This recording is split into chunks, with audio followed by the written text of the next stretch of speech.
Start out with the face frame down and apply a bead of glue into the dovetail groove. Slide the left and right cabinet walls into the vertical grooves. Don't forget to wipe away any excess glue. Slide the floorboard into the grooves on the wall. Make sure the floorboard notch fits into the groove on the face frame. Locate the small and large toe kicks. Slide them into place using the dovetail.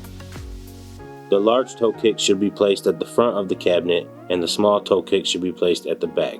Now place one metal clip at each corner of the cabinet underneath the floorboard. These will be used to join the toe kicks to the sides of the cabinet. Set your cabinet upright and slide the back wall into place using the grooves.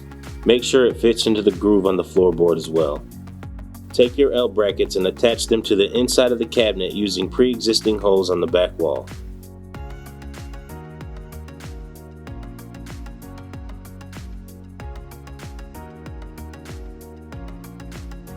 Now you want to place a corner bracket in each corner of the top of the cabinet. Make sure they are near the top of the cabinet. These will join the face frame and the back wall together with the side walls of your cabinet. Now take your drawer glides and slide them into place on your L brackets. The front of the glide should rest on the face frame.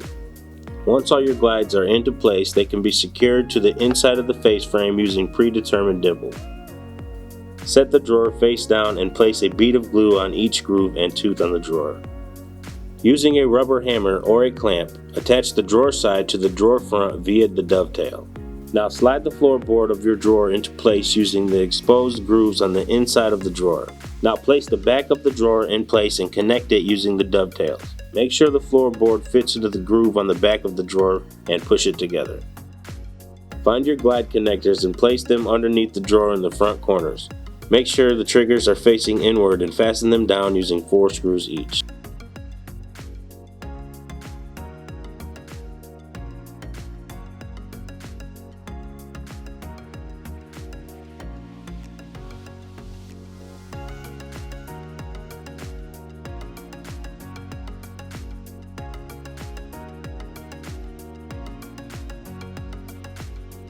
Take your completed drawer or drawers and slide into the cabinet until your glides click into place. If they don't connect, pull the glide out and slide into the connector by hand until it clicks into place. Flip cabinet upright and place shelf clips into the holes on the inside of the cabinet, lip side down.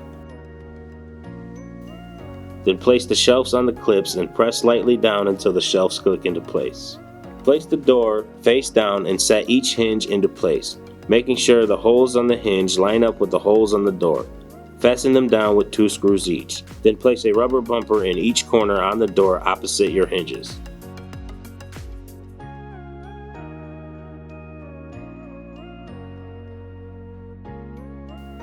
Now place your door with attached hinges to the inside lip of the face frame and attach them to the cabinet using pre-existing dimples on the face frame.